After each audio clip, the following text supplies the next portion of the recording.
So yes, आज एक नवीन tool आपल्याला सुरू करायचं आहे. स्क्रीन शेअर करतोय मी. विजिबल आहे का चेक करा. आवाज येतोय का चेक करा एकदा.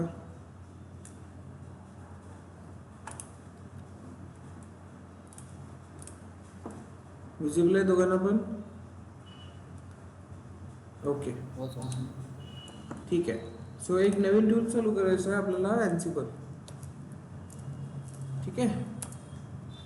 आतापर्यंत आपण टेराफॉर्म बघितला. टेराफॉर्म काय करतो, कशा पद्धतीने काम करतो हे बघितलं आहे. ठीक आहे. टेराफॉर्मचं मेजर कन्सेप्ट जे आपल्याला आवश्यक आहे आपल्याला यायला पाहिजे. आणि त्यानंतर आपण आता जो नवीन टूल सुरू करणार तो म्हणजेच कोणता, अँसिबल. ठीक आहे.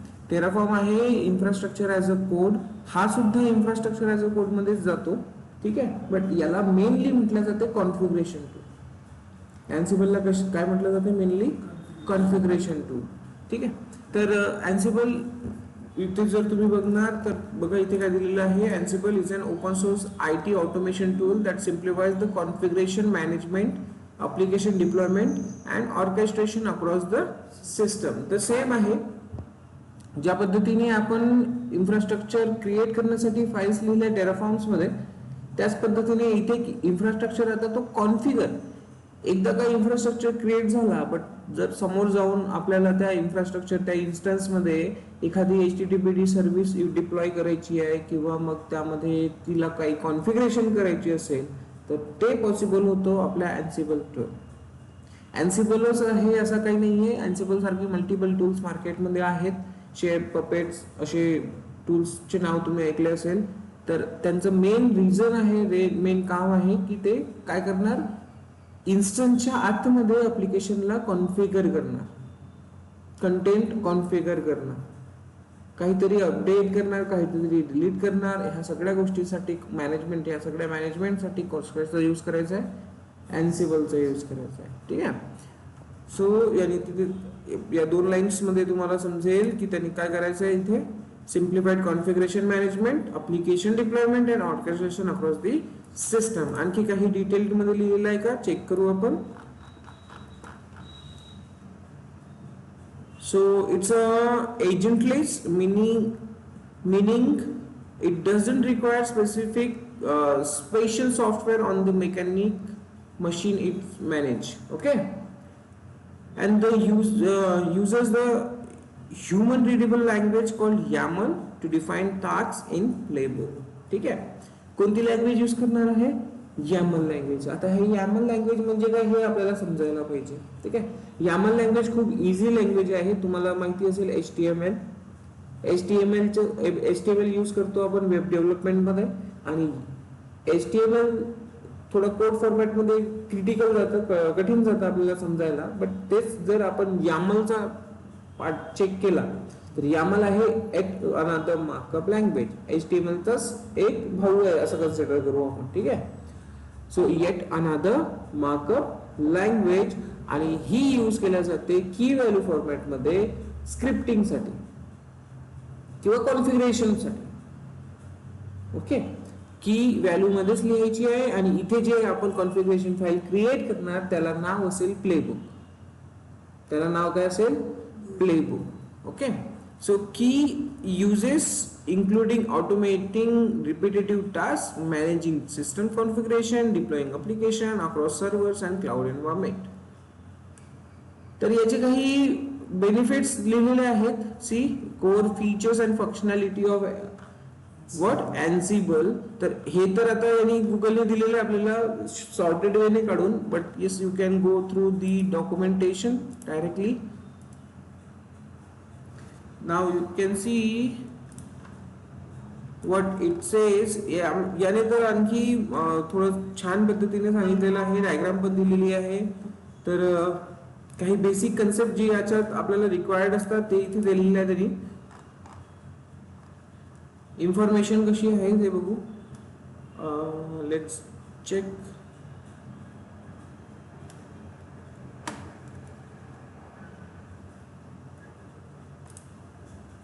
इंट्रोडक्शन मध्येच आहोत. हां, आता जे इथे आपल्याला दिलेले आहे तेच गुगलने सुद्धा बाहेर लिहिलेले आहे. So it means like Google करतो काय, तर डॉक्युमेंटेशन मध्ये जे काही कंटेंट असेल तोच बाहेर आपल्याला प्रिंट आउट करून देतो. बघा इकडे agentless architecture, simplicity, scalability and flexibility आहे, इम्पॉर्टन्स अँड दी प्रिडिक्टेबिलिटी. ठीक आहे, तर हे याचे काही फीचर्स आहेत जे आपल्याला बेनिफिशरी आहेत आपला जो डिप्लॉयमेंट असतो ऍप्लिकेशनचं कॉन्फिगरेशन असतं ते करण्यासाठी. क्लिअर? ओके. सो एजंटलेस म्हणजेच काय आहे, तर लो मेंटेनन्स आहे, overhead bye avoiding the installation additional softwares across IT infrastructure. Additional softwares वगैरे काही इन्स्टॉल करायची गरज नाही पडणार म्हणतोय. Automation playbook uses straight forward YAML syntax for code. Straight forward YAML syntax for code कसं लिहिणार, काय लिहिणार आपण बघणार आहोत. ठीक आहे. ऑटोमेशन प्लेबुक, येस, एक प्लेबुक लिहिणार, मल्टिपल काम करायचं असेल आपल्याला ते पूर्ण जे काही वर्क असेल आपला तो एका प्लेबुक मध्ये लिहून त्याला एक्झिक्यूट करणार. Ansible is also decentralized using SSH with existing OS credential to access to remote machine. आता नॉर्मली आपण काय करतो, SSH घेतो है ना, नॉर्मली काय करतो आपण SSH घेतो, तर Ansible सुद्धा SSH वरच काम करतो. Ansible सुद्धा कशावर काम करतो, SSH वर काम करतो. इथे दुसरा कुठलाही असा प्रोटोकॉल एक्स्ट्रा ऑर्डिनरी आपल्याला काही लावायची गरज नाहीये. सिंपल आपल्याला SSH चा कन्सेप्ट माहिती आहे, तोच कन्सेप्ट इथे अप्लाय करायचा.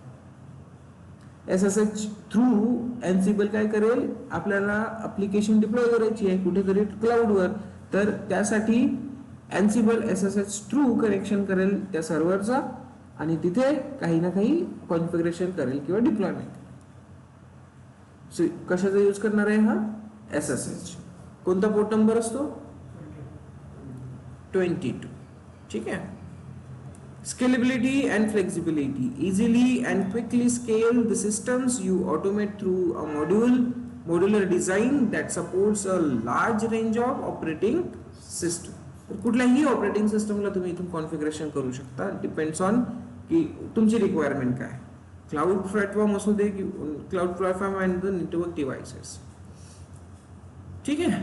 तर कुठल्याही रेंजेस मध्ये, क्लाउड मध्ये, ऑपरेटिंग सिस्टम्स मध्ये किंवा नेटवर्क डिव्हाइसेस मध्ये तुम्ही कॉन्फिगरेशन करू शकता. Importance and the predictability. When the system is in the state your playbook describe, Ansible does not change anything even if the playbook runs multiple time. जर आपला HTTP installed आहे already, आणि या playbook मध्ये किंवा या कॉन्फिगरेशन फाईल मध्ये तुम्ही HTTP इन्स्टॉलेशनचा टास्क लिहिलेला आहे, तुम्ही ते कितीहीदा हा प्लेबुक रन करा, ते जे ऑलरेडी झालेलं आहे ते काम परत होईल का, नाही होणार. ठीक आहे. तर तेच तिथे तो बोलतोय की बाबा एकदा तुम्ही केलेलं काम परत तुम्ही कितीहीदा हा एक्झिक्यूट करा, ते झालंय तर झालंच राहणार. ओके. सो हे बेसिक थिंग्स इम्पॉर्टन्स आहेत तुमच्या Ansible यूज केस साठी. ठीक आहे. तर हे तुम्हाला माहिती पाहिजे, तुमच्या Ansibleचे बेनिफिट्स तुम्ही कशी यूज करणार. Ansible is designed around the following principles. Ansibleचे principles आहेत, or you can say advantages or valuable points. The core features and the functionality. See, agentless architecture आताच बघितलं आपण, IT automation आताच ते वेगळ्या पद्धतीने लिहिलेलं आहे, configuration management, YAML based configuration, control nodes आहेत व्यवस्थित. हा कंट्रोल नोड्स वाला कन्सेप्ट बघा किंवा इथली आपण इन्फॉर्मेशन बघू. हे तर आपण बघितलं आहे, SSH थ्रू घेतोय, इन्स्टॉल करतोय, मॅनेज करतोय. Automation task using provisioning, configuration management, same again तिथे तेच दिलेलं आहे. System ensuring consistency across your infrastructure. Okay. YAML base लिहायचं आहे कसं ते आपण बघू. Control the you install Ansible on a single machine called a control node which then manages the other machines. आता हा इम्पॉर्टंट आहे हा कन्सेप्ट. काय करतोय तो, आपण एका सर्व्हरवर Ansible इन्स्टॉल करू आणि त्यावरून आपण मल्टिपल सर्व्हर्सला कनेक्ट करू. कळलं का काय म्हणायचं आहे ते? ठीक आहे. यूज केस सेम आहे, deployment, system update, cloud provisioning, infrastructure orchestration and security and compliance. या सगळ्या यूज केसेस आहेत ज्यामध्ये तुम्ही अँसिबलचा यूज करू शकता. स्टार्ट करायचं आहे तर काय करणार, सेम जे आपण स्टार्टिंग पासून करतो. इन्स्टॉलेशन, आपण नॉर्मल इन्फॉर्मेशन बघितल्यानंतर आपण इन्स्टॉलेशन करतो, देन त्यावर वर्किंग करायला सुरुवात करतो. तेच आहे. याचे काही बेसिक्स जे इम्पॉर्टंट काम आहे ते आपल्याला बघावे लागेल की ऍक्च्युली यामध्ये इम्पॉर्टंट अशा कोणत्या कोणत्या गोष्टी आपल्याला बघाव्या लागेल ज्या थ्रू आपल्याला गो थ्रू करायचं. ओके, सो येस, हाच एक जो पेज स्टार्ट गेटिंग स्टार्टेड वाला हा इम्पॉर्टंट आहे. ओके, तर इथे काय दिलेलं आहे यांनी, एक लिहिलेलं आहे कंट्रोल नोड, ते अँसिबल प्लस इन्व्हेंटरी लिहिलेलं आहे आणि नंतर इन्व्हेंटरी थ्रू तो काय करतो, मॅनेज नोड, मल्टिपल नोड्स 1 2 3 असं दिलेलं आहे. तर याच डायग्रामला मी थोडं सॉर्टेड वेने पण लिहिलेलं होतं. अदरवाइज चेक करू आपण माझ्या गिटलॅब वर आहे का, लॉग इन असेल तर व्हेरी गुड, नाही आहे.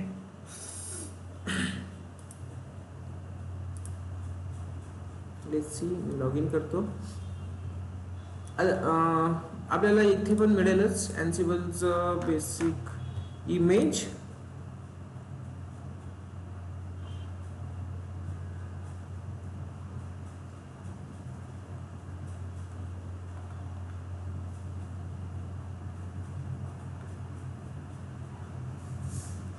एक छानशी इमेज मला इथे मिळायला हवी ज्या थ्रू मी तुम्हाला सांगू शकतो. सी दिस वन मिळाली. Okay,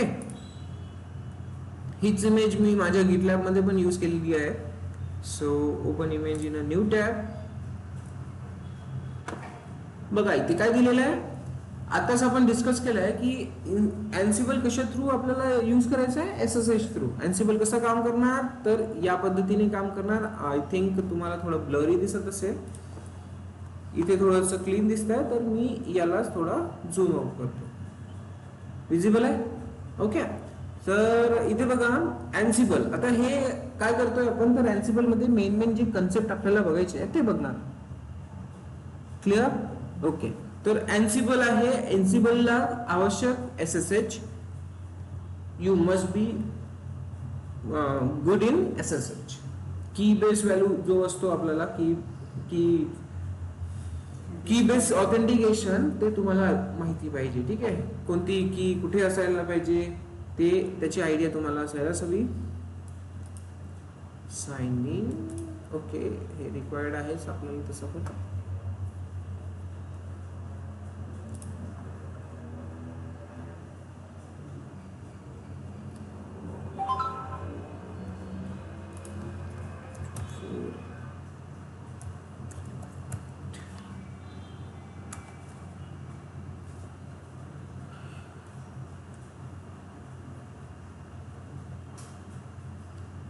So you can see image here. हेच इमेज माझ्या गिटलॅब मध्ये पण मी यूज केलेली आहे सिम्प्लिफाईड वेने तुम्हाला माहिती व्हावं म्हणून. तर यामध्ये बघा SSH एक झाला कन्सेप्ट. त्यानंतर हा एक जो आहे अँसिबल, हा अँसिबल ॲज अ मास्टर काम करते. तर इथे तुम्हाला एक आर्किटेक्चर माहिती असायला पाहिजे, मास्टर आणि स्लेव्ह आर्किटेक्चर. मास्टर आणि स्लेव्ह आर्किटेक्चर म्हणजे एक सावकार आणि सावकाराच्या हाताखाली काम करणारा गुलाम. ठीक आहे, एक सावकार आणि सावकारच्या हाताखाली काम करणारा गुलाम. सावकार कधी स्वतः काम करतो का, नाही. तो काय करतो, जे काही काम असेल त्याला मॅनेज, त्याच्यासाठी कच्चा चिट्टा काढतो आणि तो कोणाला देतो काम करायला, त्याच्या नौकराला देतो किंवा लेबरला देतो. करेक्ट, जे काही आहे. तर इथे पण तेच काम होणार आहे आणि त्याच कन्सेप्टला म्हटलं जाते मास्टर आणि स्लेव्ह आर्किटेक्चर. तर मास्टर इथे आता असेल अँसिबल. आपली जिम्मेदारी आहे की त्याला ते मास्टरचा कन्सेप्ट द्यायचा. ठीक आहे, मास्टर क्रिएट करायचा त्याला. तर अँसिबल एका सर्व्हरवर आपण इन्स्टॉल केला. ठीक आहे, आणि अँसिबल काय करेल मग, आता हंड्रेड्स ऑफ मशीन असू दे, किती पण मशीन्स असू दे, त्या पूर्ण मशीन्समध्ये कॉन्फिगरेशनचं काम कोण करेल? अँसिबल, एक सिंगल अँसिबल सर्व्हर. आणि एकदम बेसिक यूज केस असते तुमच्या. आता जसं तुम्हाला आयडिया नाही आहे, तुम्ही वर्किंग नाही केलं आहे, बट ऑर्गनायझेशन्समध्ये कसं असते, भरपूर सारे लॅपटॉप्स असतात किंवा डेस्कटॉप पीसीस असतात है ना. जेव्हा एखादा अपडेट येतो एखाद्या ॲप्लिकेशन्समध्ये, तर एखाद्या ॲप्लिकेशनमधला अपडेट प्रत्येक पीसीमध्ये व्हायला पाहिजे. असं काय करणार की 100 पीसी आहे तर 100 पीसी मध्ये अपडेट होऊन जाईल स्पेसिफिक टाइमला. काय आयडिया? तर अशा कन्सेप्टमध्ये 100 पीसींना एकसाथ कॉन्फिगर करायचं असेल किंवा 5-10 कितीही पीसी असू दे, तर आपण अँसिबलचा यूज करतो. कळलं? अँसिबल मध्ये लिहिणार एक टास्क आणि तो पर्टिक्युलर टाइमला शेड्यूल करून ठेवू. शेड्यूल करणं कसं आहे, कसं काय करते तुम्हाला माहिती, क्रॉन जॉब वगैरे शिकलात तो. तर त्या पर्टिक्युलर टाइमला तो टास्क एक्झिक्यूट होणार आणि प्रत्येक जे काही आपले 100 आपले डेस्कटॉप लागलेले आहेत त्या 100 डेस्कटॉप्सवर कॉन्फिगरेशन पास होईल आणि ॲप्लिकेशन अपडेट होईल. कळलं? आणि हे कनेक्शन अँसिबल थ्रू हे 100 मशीन सोबत कनेक्शन कशात होत आहे? SSH थ्रू होत. ठीक आहे, SSH थ्रू होणार. आता SSH साठी लागतात काय? त्या 100 मशीनचे काय पाहिजे? पब्लिक कीज, IP ऍड्रेसेस कोणाकडे पाहिजे? अँसिबल सर्व्हरकडे हवे. बरोबर ना? तर इथे आता 3च दिलेले आहेत, अँसिबल A, B आणि B होस्ट N पर्यंत दिलेला आहे. तर ह्या सगळ्या मशीन्सचे कनेक्ट करण्यासाठी लागणाऱ्या कीज अँसिबलकडे असायला पाहिजे.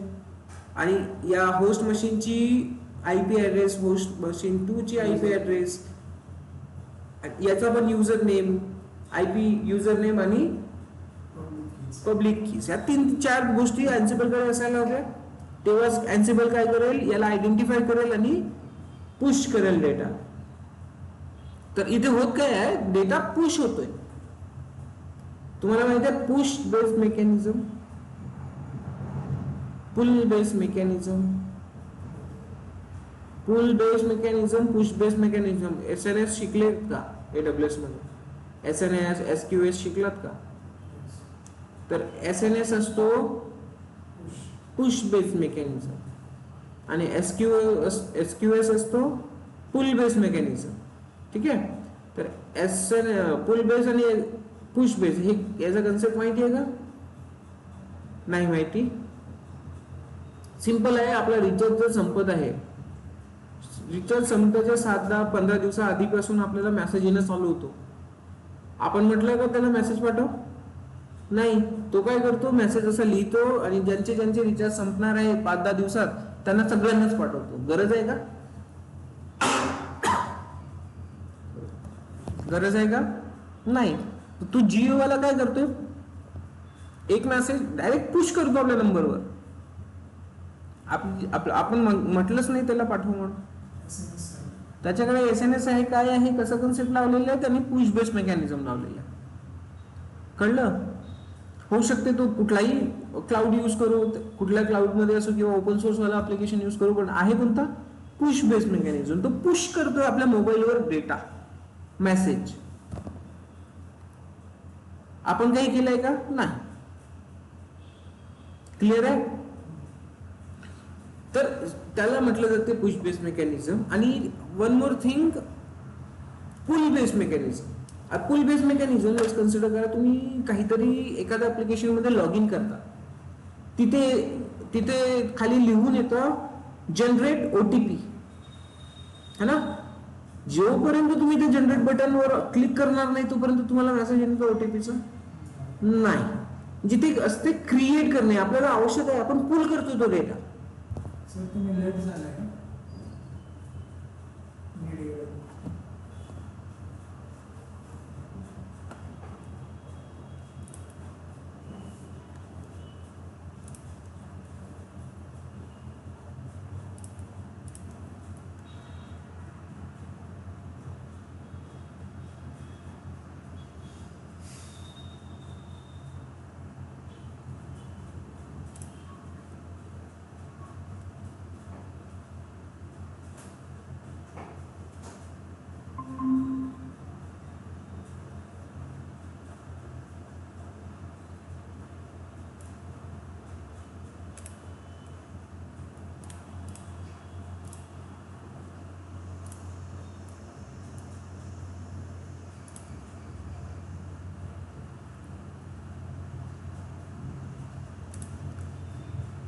आवाज येतोय? चेक करा.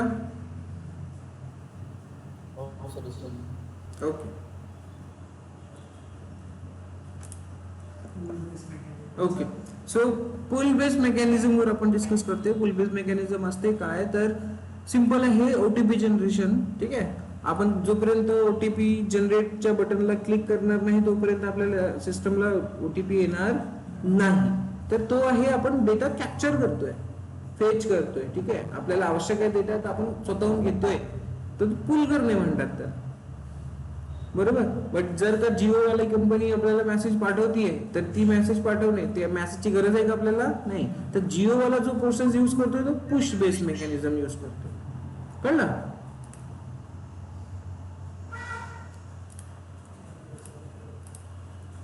अंडरस्टूड? ठीक आहे. तर पुश बेस आणि पुल बेस. तर अँसिबल काय करतो, डेटा याच्याकडे असतो, कॉन्फिगरेशन याच्याकडे असतो, पण अँसिबल काय करणार आहे, 100 कडे पुश करणार. 100 कडे काय करणार, पुश करणार, आणि तिथे जाऊन मग ती ऍप्लिकेशन अपडेट होईल. क्लिअर आहे? तर असं या पद्धतीने इथे काम होईल, पुश बेस मेकॅनिझम SSH.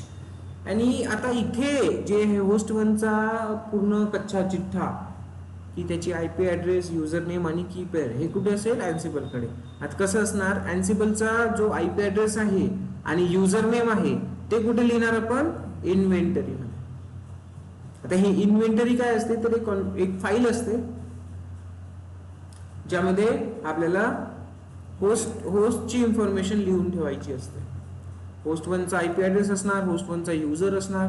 होऊ शकते ह्या मशीन्स एक लिनक्स असेल, एक रेड हॅट असेल, एक उबंतू असेल, एक रेड हॅट असेल, एक उबंतू असेल, बरोबर ना. तर रेड हॅट साठी रेड हॅटचा युजर असायला पाहिजे, त्याची IP ऍड्रेस असायला पाहिजे.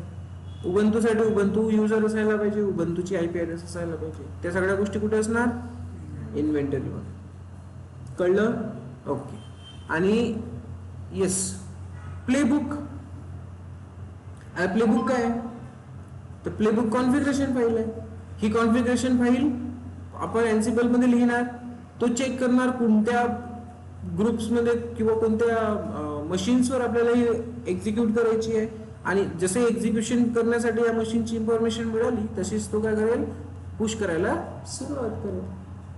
कळलं? तर ह्या बेसिक कॉन्फिगरेशन फाईल्स कन्सेप्ट आहे. यामध्ये आणखी एक फाईल आहे, कॉन्फिगरेशन फाईल. अँसिबल मध्ये एक कॉन्फिगरेशन फाईल असते, ansible.cfg. ansible.cfg. तर ती फाईल खूप इम्पॉर्टंट आहे. ती फाईल का बरं इम्पॉर्टंट आहे, कारण आपल्याला जी काही बेसिक डिफॉल्ट वाली सेटिंग करून ठेवायची असेल, डिफॉल्ट सेटिंग जर आपल्याला करून ठेवायची असेल तर ते आपण करतो कशा थ्रू, ansible.cfg थ्रू.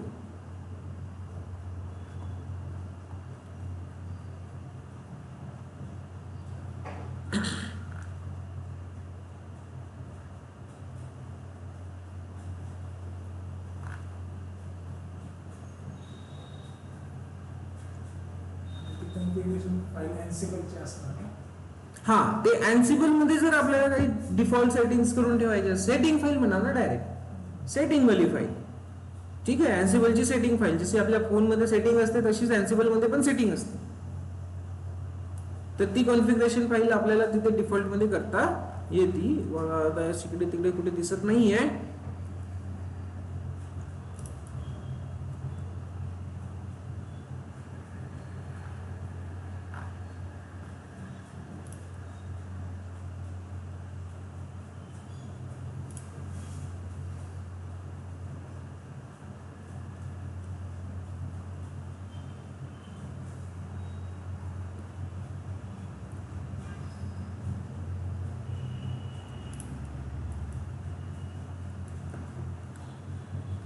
हा कन्सेप्ट असतो, कंट्रोल अँड अँसिबल सेंटर पॉइंट असतो. आपण प्लेबुक थ्रू लिहिणार, होस्ट इन्व्हेंटरी ज्यामध्ये होस्टची इन्फॉर्मेशन असेल, आणि हा प्रत्येक पीसी मध्ये तुमचे काय करेल, कन्सेप्ट ऍप्लिकेशन पुश करेल.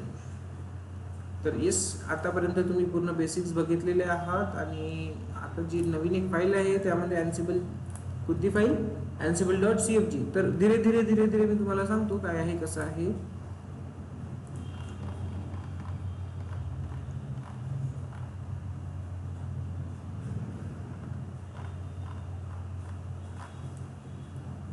इथे वगैरे लिहिलं एखादी आहे का माझ्याकडे? मी चेक.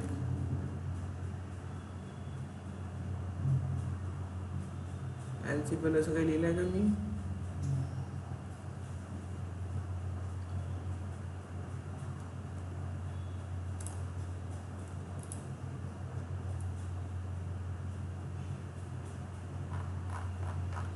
ब्लँक आहे.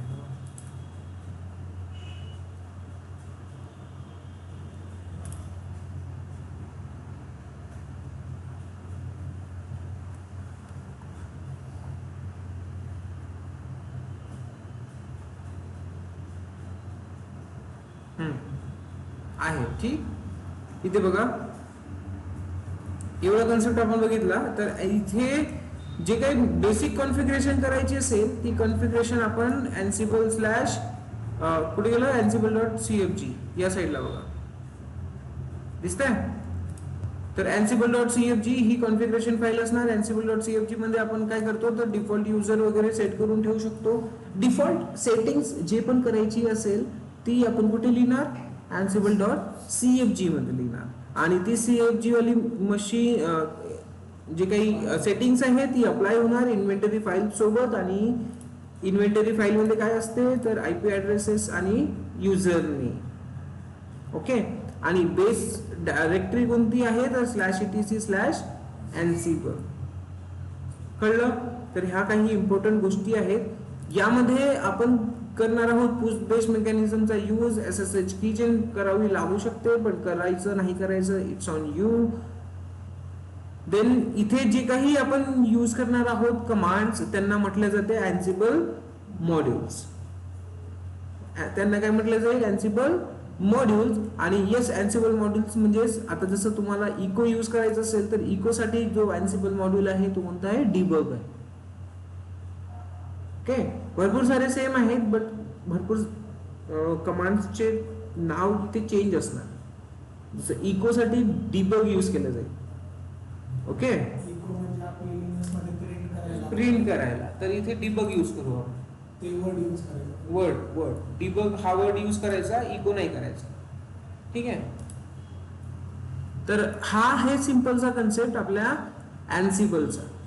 आय होप तुम्हाला बेसिक पूर्ण समजलेलं आहे. करेक्ट. आता करणार काय आपण डायरेक्ट इन्स्टॉलेशन वर जाणार. इन्स्टॉलेशन झालं की आपण त्याला वर्किंग कशी करायची आहे ते बघू. करेक्ट. तर सिंपल आपला AWS अकाउंट आपल्याला आवश्यक असेल. इन्स्टॉलेशन बघून घेऊ आज.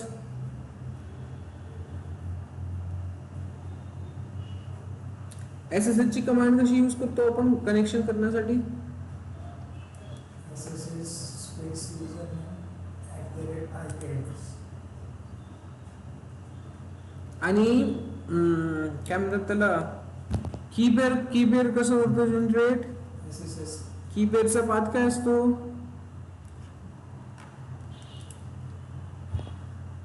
माहिती आहे का? हिडन फाइल्स मध्ये असते. सिस्टम मध्ये माझ्याकडे एक की अवेलेबल आहे RSA फोल्डर मध्ये असते. आणि ती की मला दुसरीकडे कुठेतरी फॉरवर्ड करायची आहे. तर काय करता येईल कसं करता येईल. RSA नावाची फाईल असणार हिडन. RSA मध्ये पब्लिक आणि प्रायव्हेट की असते. मला ती फॉरवर्ड करायची आहे दुसऱ्या लोकेशनला. कसं करतो आपण एका लॅपटॉप बोलून. हा SCP कमांड. आता SCP कमांड साठी काय काय रिक्वायर्ड असते. SCP -I stands for identifier. त्या वर्किंग ते डायरेक्ट मध्ये प्रेझेंट पाहिजे. आपण ती फाईल आहे आणि ID ते आयडेंटिफाय करणार. मग त्या फाईलचं नाव द्यायचं. कुठली फाईल आपल्याला सेंड करायची कुठल्या युजरला करायची आहे त्या मशीन मध्ये त्या युजरचं नाव @IPaddress. बरोबर. 40856.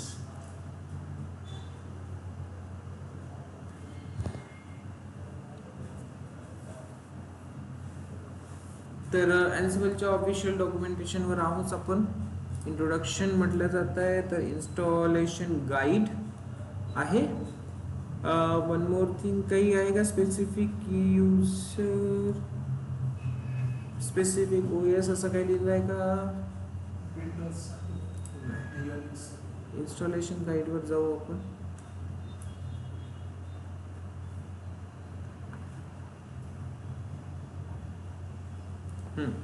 आहे installing Ansible on Fedora Linux or adding new what you want to do, install Ansible on Ubuntu.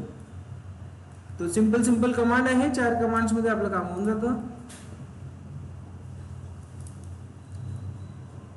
तर एक काम करू, या 4ही कमांड्स कुठे गेल्या, कॉपी करून टाकू आपण, बरोबर.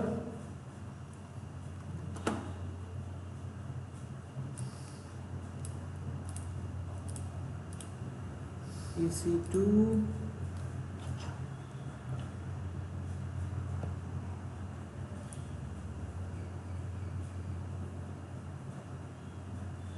launch instance. तो टर्मिनेट केला का टेराफॉर्म? प्रॅक्टिस करू काल, परत नाही झाली परत मी नंतर थोडं हे झालं करणार. त्याचं फक्त सिंटॅक्स चुकतोय मला. मला माहिती आहे. तर तो टेराफॉर्मचा डिलीट करून दे, काम झालं की ठीक आहे. करा ना Ansible किंवा मग त्याच्यातच Ansible आपण इन्स्टॉल करू आणि त्यालाच कंटिन्यू करू, दुसरा इन्स्टन्स क्रिएट करण्यापेक्षा.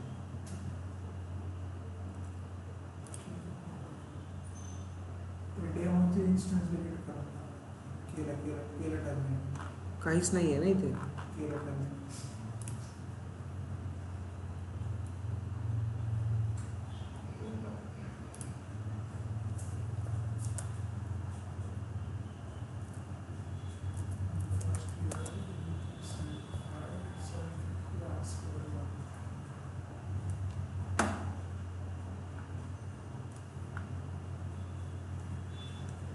Okay, Ansible, let's go with the Ubuntu. CentOS तुम्ही भरपूर यूज केलेला आहे असं मला माहिती आहे. सो नाव यूज्ड Ubuntu. छान आहे ना. दुसरा Ubuntu. बिट आणि इन्स्टॉल असतं. अजून काय ॲडव्हान्टेजेस असतात? पॅकेजेस जास्त असतात त्याच्यात. रेड मध्ये कम्युनिटी बेस्ड. हो, एंटरप्राइज पण भेटतं. एंटरप्राइज पण. हां, उबंतूची मशीन मी ॲज अ डेस्कटॉप यूज करतो माझ्या लॅपटॉपमध्ये ॲज अ व्हर्च्युअल मशीन. प्रश्न विचारलेला मला, रेड हॅट आणि डेबियन टेस्टमध्ये फरक काय? काय तर ते रेड हॅट एंटरप्राइज लेवलला जास्त फोकस करतात. हो, डेबियन याचं पण आहे, डेबियनचं पण मोस्ट पॉप्युलर आहे रेड हॅट. मी रेड हॅटची इमेज यूज करतो. सर ते जे कमेंट्स आहेत ते आपण त्या युजर डेटामध्ये दिले टाकू शकतो ना, त्यासाठीच तो कॉपी करायला सांगितलं.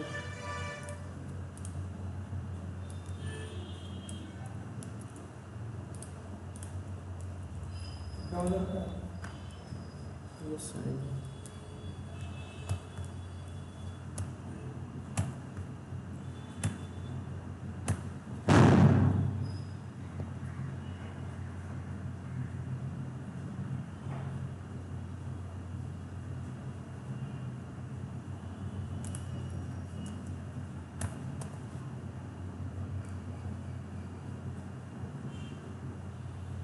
ठीक आहे, करून बघू, झालं तर ठीक आहे, नाहीतर मॅन्युअली करू.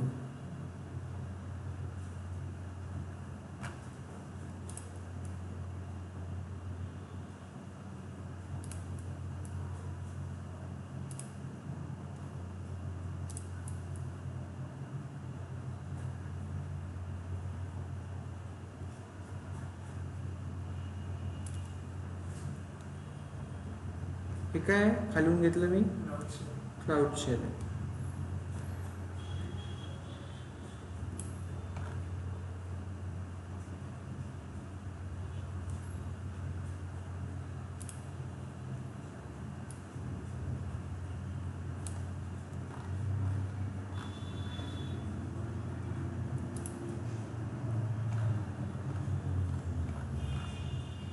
Okay ssh -i id underscore rsa ubuntu @ IP address, enter, fingerprint accepted, give it a little ansible -, version. Time घेईल तो, थोडासा टाइम घेईल, आपल्याला वेट करावं लागेल, थोडा टाइम घेईल, वेट करावं लागेल. ठीक आहे, कारण लगेच अँसिबल इन्स्टॉल होईल असं नाही आहे, त्याला 2-3 मिनटं, 1 मिनिट लागेल.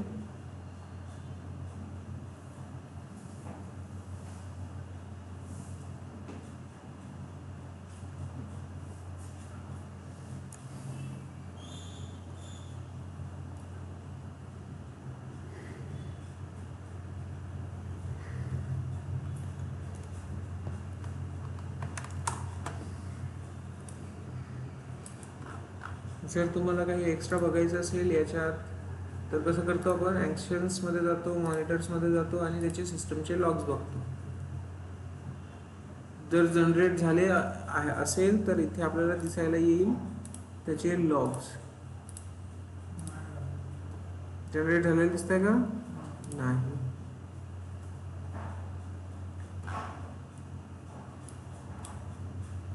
अजून इनिशियलायझिंग स्टेटमध्ये आहे, सो वेट करू.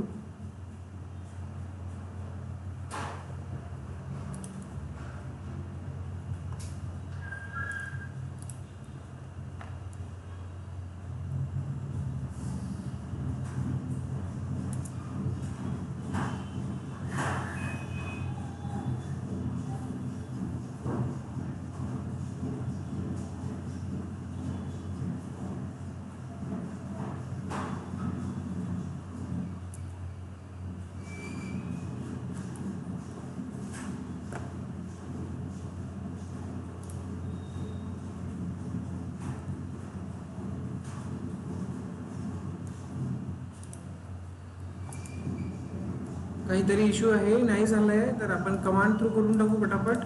ठीक आहे, so instant of wasting time, let's go copy this, come here and use it. Go and copy the second command again. It's too easy to install Ansible. We only go through the 4 commands. But yes, एक गोष्ट आहे जे मी अजून discuss करणार. Ansibleला install करण्यासाठी एक प्लॅटफॉर्मची आवश्यकता असते. Ansibleचा प्लॅटफॉर्म, Ansible ज्या लँग्वेजमध्ये लिहिण्यात आलेला आहे तो म्हणजेच पायथन. कोणत्या लँग्वेजमध्ये लिहिण्यात आले? पायथन. तर पायथन हा त्याचा बेस रिक्वायरमेंट असेल. पायथन जर इन्स्टॉलेशन नाही आहे तर तुमचं अँसिबल होणार नाही. जर पायथन इन्स्टॉल आहे तुमच्याकडे तर पायथनच्या कमांड्स थ्रू पण तुम्ही इन्स्टॉलेशन करू शकता. ठीक आहे, पायथनच्या कमांडचा यूज करून सुद्धा तुम्ही इन्स्टॉलेशन करू शकता. PIP कमांड असेल इकडे या साईडला, लेफ्ट हँड साईडला तुम्हाला दिसेल. PIP, PXS वगैरे तुम्हाला दिसलं तर तुम्ही कन्फ्यूज होऊ नका. क्लिअर आहे?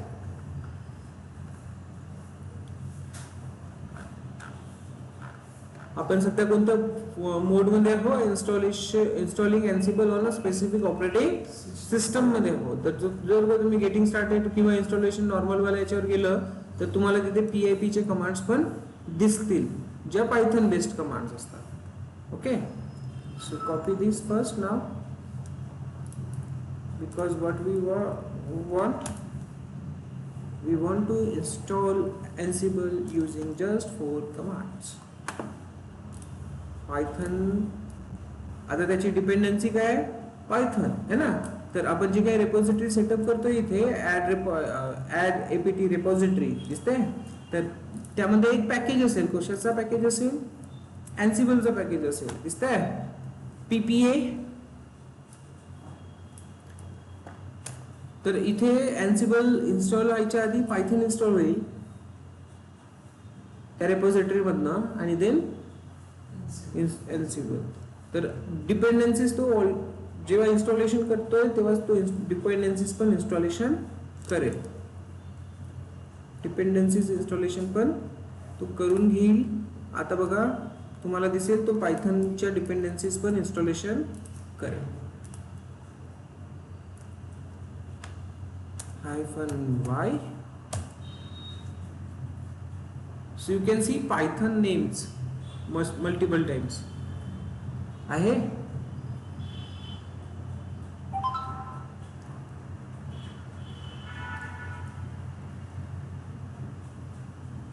तर पायथन त्याला ॲज अ प्लॅटफॉर्म आवश्यक असते. पायथन डिपेंडन्सीज इन्स्टॉलेशन झालं की एन्सिबल आपला वर्क करेल.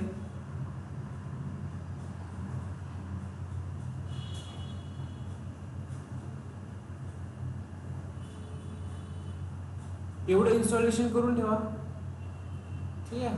आणि अँसिबलचे जे बेसिक डायरेक्टरीज आहेत तेवढं बघू आपण आणि क्लोज करू आजच्या दिवसाला.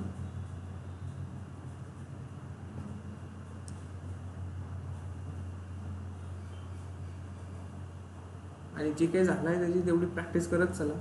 व्हिडिओज ऑलरेडी अवेलेबल आहेत. काय आपले टाकू, ठीक आहे.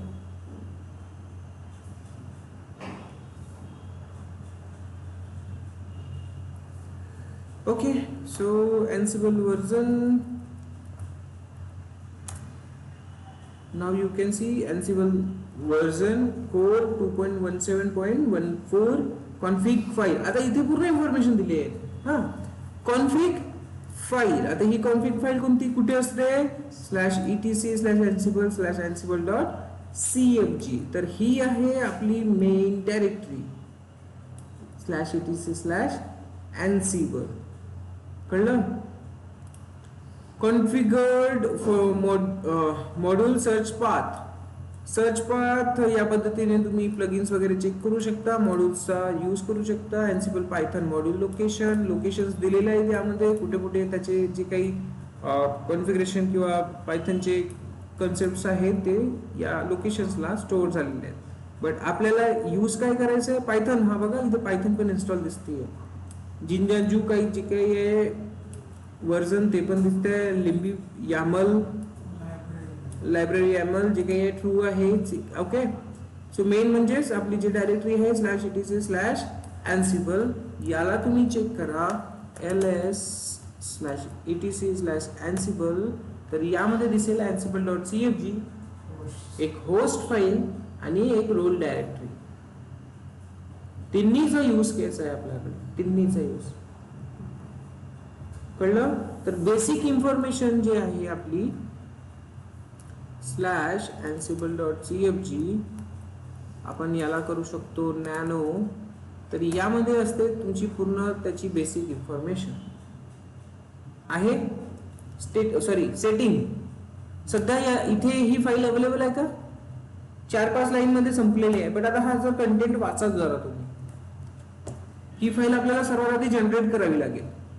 फुल नाही आहे ही 5 लाईन्स मध्ये कमेंटेड कंटेंट आहे. पण यातला कंटेंट आपल्याला पूर्ण आणायचा असेल तर काय करतोय आपण? To generate an example config file disabled one with the all default setting command committed out. काय म्हणतायत? One with the all default setting. ही जी कमांड आहे आपल्याकडे ही कमांड एक्झिक्यूट करायची. कळलं?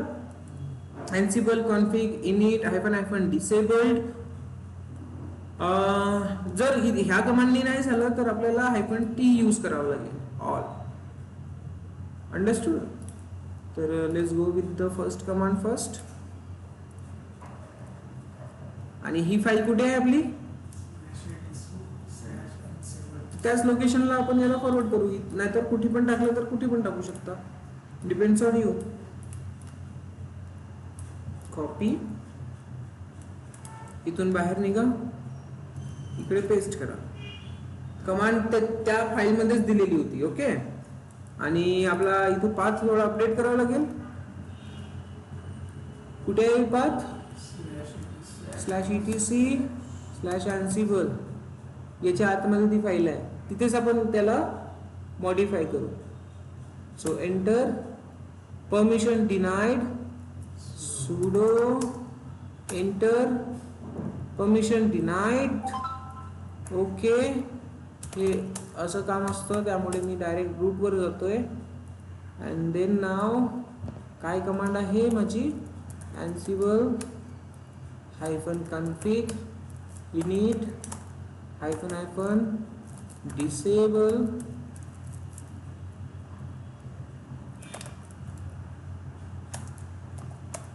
/etc ansible आणि ansible.cmc झालं एक्झिक्यूट. ठीक आहे. आता जर तुम्ही चेक करतो म्हटलं nano /etc ansible आणि ansible, तर ही कंप्लीट फाईल असेल तुमच्याकडे. सी आलं, डिफॉल्ट आलं का, डिफॉल्टचं आलेलं आहे. आणि यामध्ये